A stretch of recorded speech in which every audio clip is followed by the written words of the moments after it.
laws of motion. As you might already, any object, if it changes its position with respect to surrounding, any object, if it changes its position with respect to surrounding, then it is known as any object, if it changes its position with respect to surrounding, then it is known as motion. And every object, if it is in motion, any object, if it is in motion, then it follows certain rules. कोई भी object है move हो, तो अगर कोई भी object है move कर रहा है तो उसको फिजिक्स के हिसाब से मोशन कहेंगे या नहीं कहेंगे, ये कौन डिफाइन करता है? ये डिफाइन करते हैं लॉज ऑफ मोशन। कोई भी चीज अगर मूव कर रही है, जैसे बस है, बस मूव कर रही है, तो ये मोशन कहलाएगी या नहीं कहलाएगी, ये किस पर डिपेंड करता है? कुछ लॉज पर डिपेंड। तो कोई भी चीज अगर मोशन में है तो वो लॉज पर डिपेंड करेगी। अगर हम बात करें सबसे पहली चीज फोर्स की, तो फोर्स होता क्या है? तो अगर कोई भी चीज किसी दूसरी चीज पर लगाई जाए जिसकी वजह से, ठीक है, जिसकी वजह से उसका शेप, साइज और लेंथ भी कह सकते हैं, position, rank, motion and direction. जैसे हम बताते हैं, अगर किसी चीज पर लगाया गया पुश या पुल, किसी भी ऑब्जेक्ट पर लगाया गया पुश या पुल, जिसकी वजह से क्या हो, उसके शेप में चेंज आ जाए, उसके साइज में चेंज आ जाए, उसकी लेंथ में चेंज आ जाए, उसकी पोजीशन में चेंज आ जाए, अगर वो रुका हुआ है तो चलने लगे, अगर वो चल रहा है तो रुक जाए, या फिर उसका डायरेक्शन बदल जाए, तो उस समय जो उसमें पुश या पुल लगाया गया होगा, that is known as force. Once again, what is a force? A force is a push or a pull. Remember that a force is a push or a pull that changes. Force is a push or a pull. Force is a push or a pull that changes. Changes मतलब जो बदल देता है, और tends to change. Tends to change. Tends to change का मतलब क्या होता है? Tends to change का मतलब होता है कोशिश करे उसको बदलने की। जैसे अगर हम दीवार को धक्का दे रहे हैं तो इसका मतलब फोर्स क्या होता है? फोर्स किसी भी ऑब्जेक्ट, जैसे एक ऑब्जेक्ट के लिए हम ये बॉटल ले लेते हैं, तो इस ऑब्जेक्ट को अगर हम धक्का देते हैं तो इसकी पोजीशन चेंज कर दी है, ठीक है।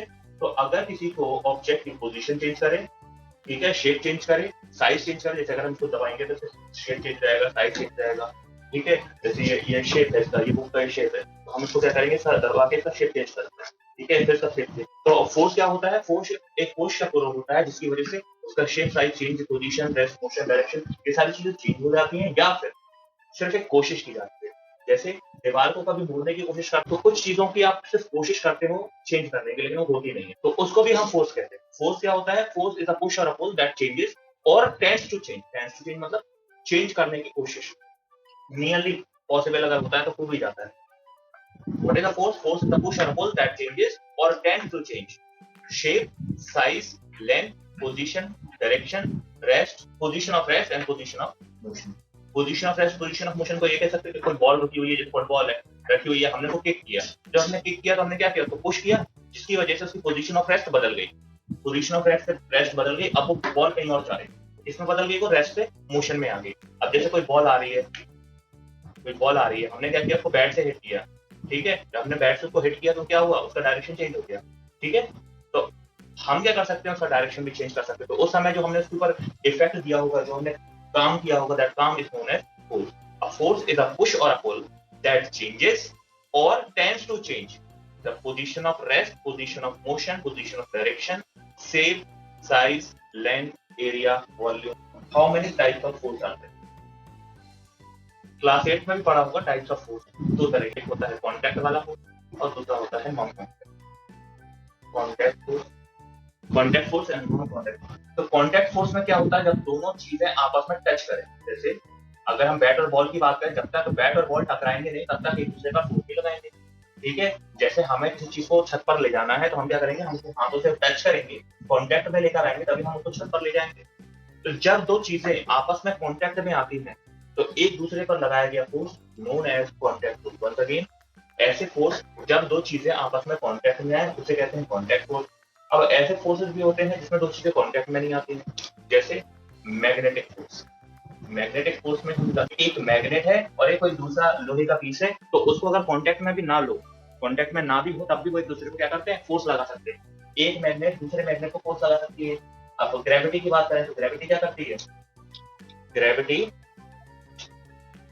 ग्रेविटी हम लोगों को ऊपर से नीचे खींचती है, अगर हम ऊपर हैं तो हमें नीचे खींच लेगी। तो इसमें क्या देखने को मिल रहा है, इन दोनों के बीच में कॉन्टैक्ट है, कोई कॉन्टैक्ट नहीं है। तो ऐसा फोर्स जो ऑब्जेक्ट पर लगे, ऐसा फोर्स जो ऑब्जेक्ट पे लगे without any contact is known as non contact force, और ऐसा फोर्स जो कॉन्टैक्ट की वजह से लगे is known as contact force. I hope it is clear to everyone. Contact force whenever two objects are in contact, non contact force. चलिए आगे बढ़ते हैं, फोर्स की वजह से क्या क्या होता है और क्या क्या। ये तो क्लियर हो गया होगा, दो तरह के फोर्स होते हैं। कॉन्टैक्ट फोर्स होता है जब दो ऑब्जेक्ट कॉन्टैक्ट में आएंगे, और नॉन कॉन्टैक्ट फोर्स होगा जिसमें कॉन्टैक्ट में नहीं आएंगे। जैसे मैग्नेटिक फोर्स हुआ, आपका ग्रेविटेशनल फोर्स हो गया, ठीक है। ये दो इंपॉर्टेंट फोर्स हैं, उसके अलावा और भी फोर्स होते हैं लेकिन आपको नहीं पढ़ना है। आते हैं effects of force. Effects of force का मतलब क्या है, फोर्स की वजह से क्या क्या होता है। ये चीज तो हमने आपको शॉर्ट में बता दिया है कि फोर्स की वजह से क्या क्या होता है। कि कोई भी रेस्ट में होगा ऑब्जेक्ट तो मोशन में आ जाएगा, कोई मोशन में होगा तो वो रेस्ट में चला जाएगा। किसी चीज का अगर हमें डायरेक्शन बदलना है तो हम डायरेक्शन बदल सकते हैं। तो अगर वो डायरेक्शन में भेजना है तो उनको डायरेक्शन में भेज भी सकते हैं, ठीक है। उसकी स्पीड भी बदल सकते हैं कि अगर मान लीजिए कोई 10 की स्पीड से बदल रहा है, हमने उसको धक्का दिया तो वो 20 की स्पीड से चलने लगा, हमने उसको ब्रेक लगाया तो वो 5 की स्पीड से आ गया। उसको शेप चेंज कर सकते हैं, साइज चेंज कर सकते हैं, ठीक है। ये सारी चीजें हम उसके साथ एक्सपेरिमेंट कर सकते हैं, चेंज कर सकते हैं with the help of force. तो force can do these many things. तो अगर क्वेश्चन आएगा तो आप बता सकते हैं। कोई भी फोर्स अगर लगाया जाए किसी ऑब्जेक्ट पर, कभी भी किसी भी टाइम फोर्स लगाया जाए किसी भी ऑब्जेक्ट पर, मान लीजिए ये हमारे पास एक गाड़ी है, ये हमारे पास एक गाड़ी, ठीक है। हमने इस गाड़ी को धक्का दिया तो ये गाड़ी क्या होगी, आगे बढ़ जाएगी, ये आपकी गाड़ी, ठीक है। हमने जब इस गाड़ी को, इस कार को धक्का दिया तो ये गाड़ी यहाँ पर पहुंची। लेकिन अब हमने क्या किया, मान लीजिए यहाँ पर एक आदमी को धक्का दिया था, हमने क्या किया, एक आदमी आगे भी खड़ा कर दिया, और इस बार क्या किया, इस बार वो भी उतने अमाउंट में फोर्स लगा रहा है जितने अमाउंट में ये वाला बंदा लगा रहा है। अब क्या होगा, गाड़ी मूव करेगी, गाड़ी मूव करेगी। फिर से वही बात आती है, तो जब कभी भी किसी चीज पर फोर्स लगाया जाएगा तो वो दो चीजों में डिवाइड हो जाएगा। जो फोर्स रहेगा वो आपका दो चीजों में डिवाइड हो जाएगा, या तो वो आपका बैलेंस फोर्स होगा या फिर वो आपका अनबैलेंस, ठीक है। What is balance force? whenever force applied on an object, whenever force applied on an object, different other forces, not single one, many forces are applied, but the resultant means होता है final, the resultant force is zero। resultant force का zero का मतलब ये है कि जब यहां से मान लीजिए 10 न्यूटन का फोर्स इस तरफ से लगा रहे, 10 न्यूटन का फोर्स इस तरफ से लगा रहे, उसकी वजह से गाड़ी चल क्यों नहीं रही? चल इसलिए नहीं रही क्योंकि अगर हम इस साइड देखें तो ये माइनस का हो जाएगा, अपोजिट साइड में है तो ये माइनस का फोर्स हो जाएगा, ये प्लस का फोर्स, माइनस का 10 प्लस का 10 इक्वल टू 0। तो जब अब हमने सब जितने भी फोर्स को जोड़ा, सारे फोर्सेस को जोड़ा, तो जोड़ने के बाद हमें क्या देखने को मिला कि रिजल्टेंट आ गया 0। इसी वजह से कार नहीं जाती। फिर से बता देते हैं, what is balance force?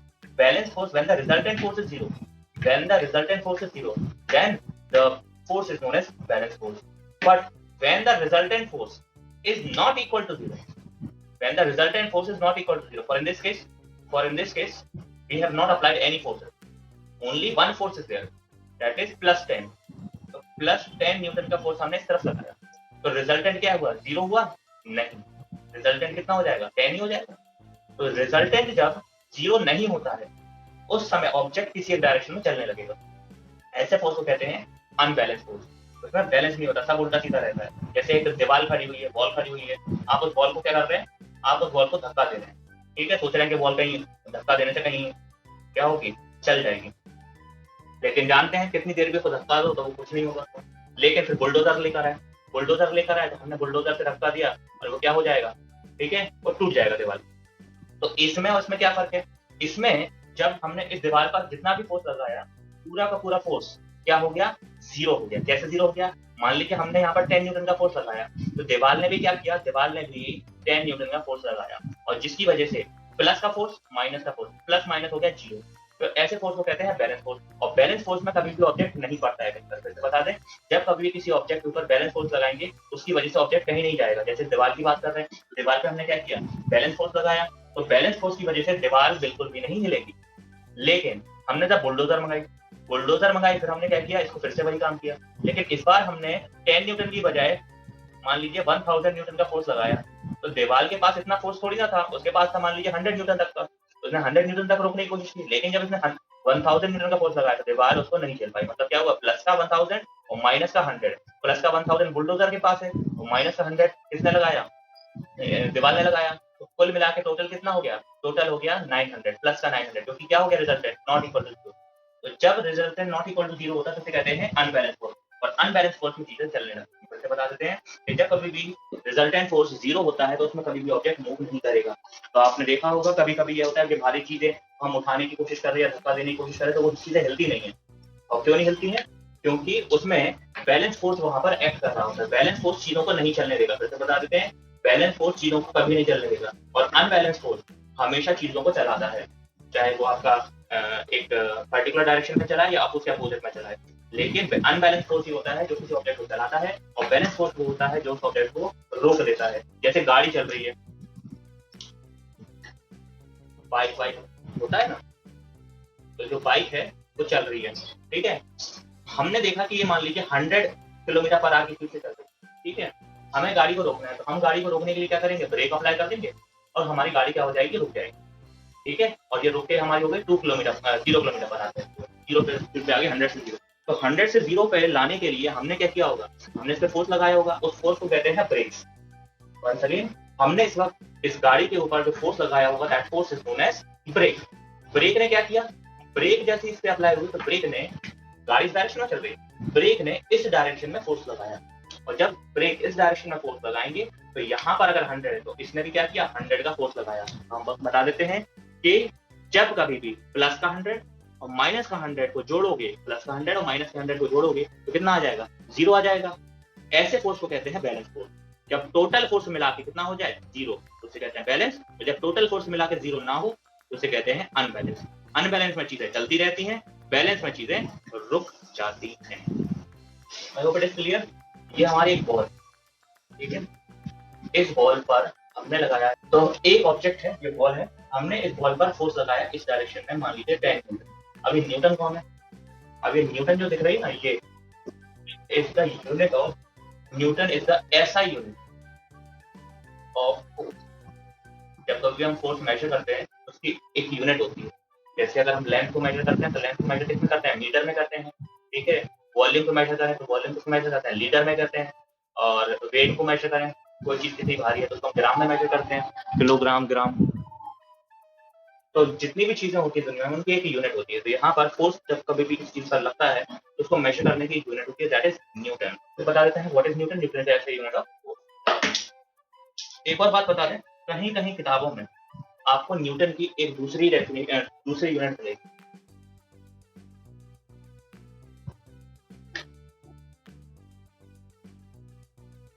KG के पास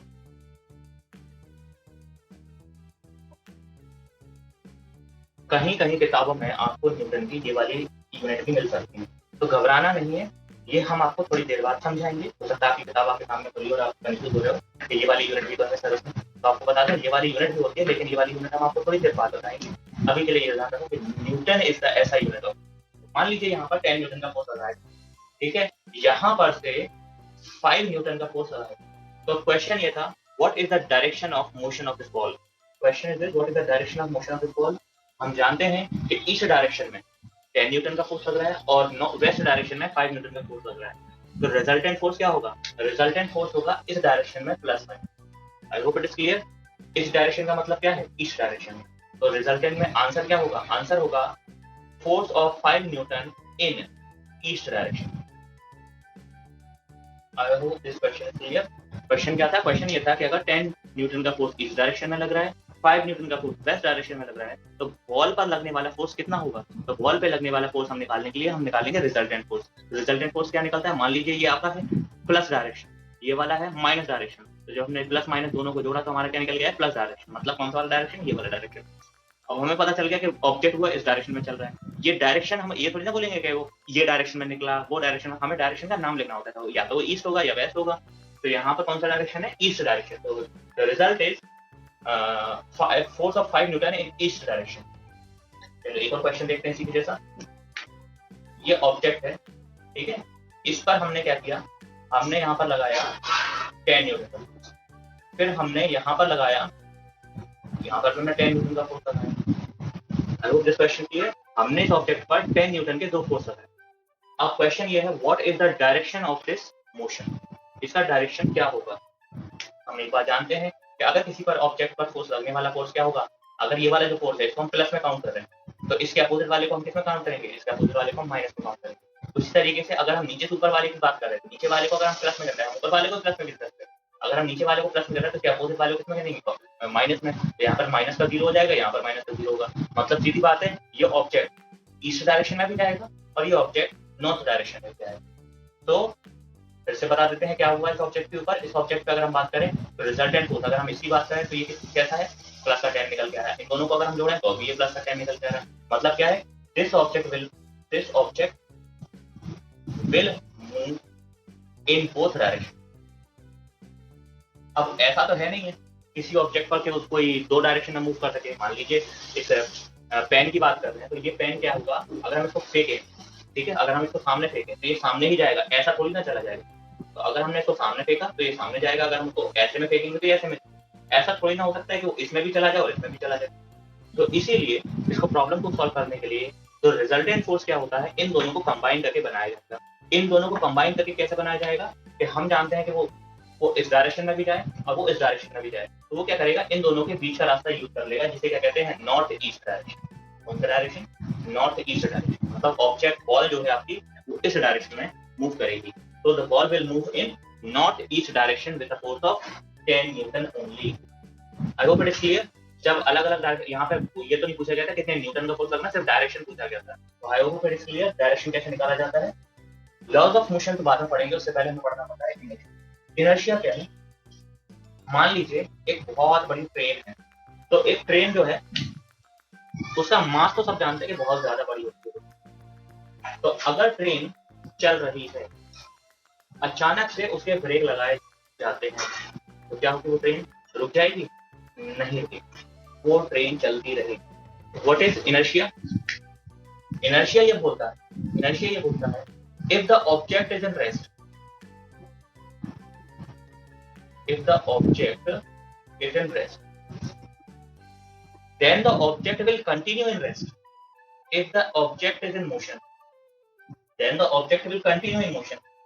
If the object is moving in a direction, then the object will continue to be in the same direction. Once again, inertia क्या कहता है, inertia ये बोलता है कि अगर कोई ऑब्जेक्ट है रेस्ट में है तो वो रेस्ट में ही बना रहेगा, अगर वो ऑब्जेक्ट मोशन में है तो वो मोशन में ही रहेगा, अगर वो किसी एक डायरेक्शन में चल रहा है तो उसी डायरेक्शन में चलता रहेगा। आप सब जानते हो कि ट्रेन के अगर ब्रेक लगा दिए जाए तो ट्रेन रुक जाती है, नहीं रुकती। अगर वो मोशन में थी तो वो मोशन में ही बनी रहेगी काफी देर तक। अगर वो एक डायरेक्शन में चली जा रही थी तो उसी डायरेक्शन में चली जाएगी। क्या बोला जाता है इनर्शिया, इनर्शिया क्या होता है, एक ऐसा चीज होती है, एक ऐसी चीज होती है जो ये डिफाइन करती है दैट अगर कोई ऑब्जेक्ट है मोशन में है तो वो मोशन में ही बना रहेगा, अगर कोई ऑब्जेक्ट रुका हुआ है तो वो रुका ही रहेगा, अगर कोई ऑब्जेक्ट किसी एक डायरेक्शन में चल रहा है तो उस डायरेक्शन में चल रहा है। Inertia is the property of an object, inertia is the property of an object by virtue of which, inertia is the property of an object by virtue of which if the object is in rest then it will continue to be in rest, if the object is in motion then it will continue to be in motion, if the object is moving in a particular direction then it will continue to be moving in the same direction until and unless an external force is applied on.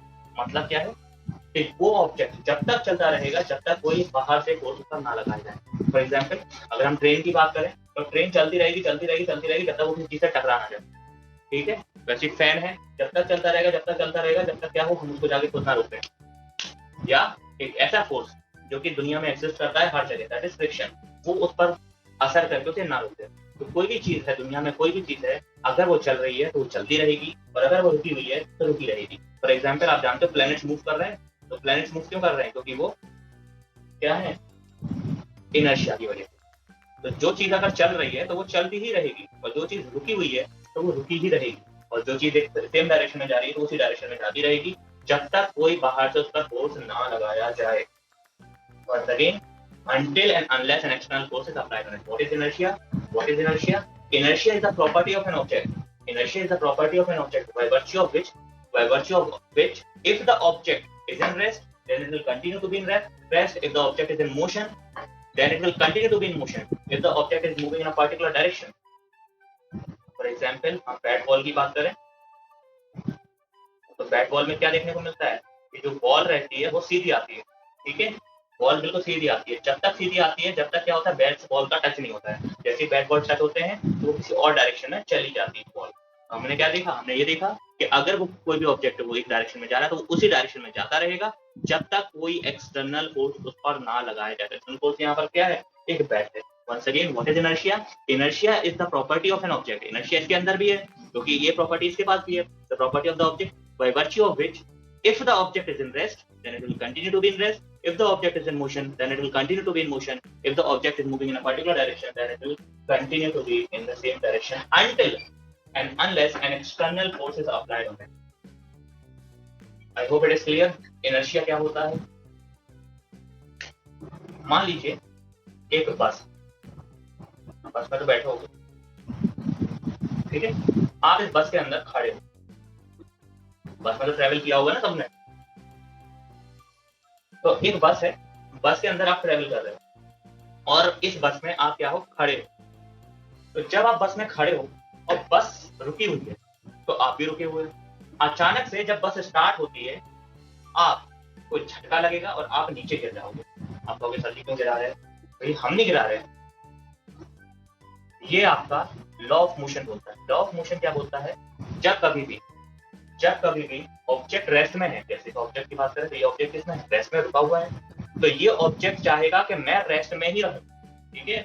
और अगर हमने किसी चीज को नहीं पकड़ा होगा तो हमारी जो बॉडी रहेगी वो उसी जगह पे रहेगी, हमारी बस आगे बढ़ जाएगी। फिर से बता देते हैं, ऑब्जेक्ट जो है वो अभी भी रेस्ट में है, ऑब्जेक्ट अभी भी रेस्ट में है, लेकिन हमारी जो बस है वो मूव कर रही है और इसी वजह से हमें एक झटका लगता है और हम पीछे की तरफ गिरते हैं। एक और चीज समझ सकते हैं, मान लीजिए बस चल रही है और आप चलती बस में खड़े हो, ठीक है, बस चल रही है और आप चलती बस में खड़े हो।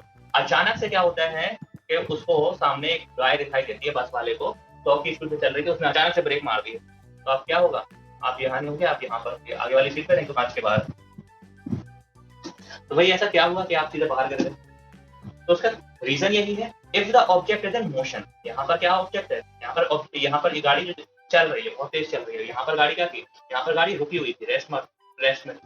तो ऑब्जेक्ट जब रेस्ट में था, गाड़ी मूव होने के बाद भी ऑब्जेक्ट रेस्ट में ही बना रहेगा और ऑब्जेक्ट मोशन में था।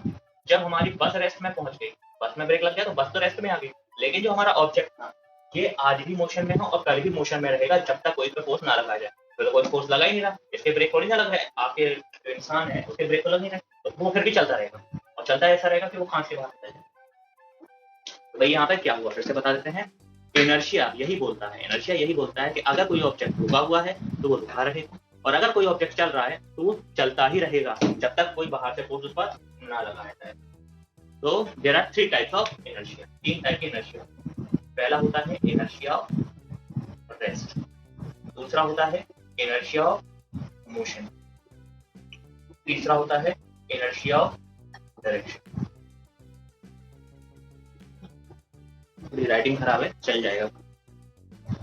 Inertia of 3 type, inertia of rest, inertia of motion, inertia of direction. इनको अगर डिफाइन करना है तो कैसे करोगे? Inertia of rest, it is a property of by virtue of which, it is a property of an object by virtue of which if the object is in rest then will continue to be in rest until and unless an external force is applied on it.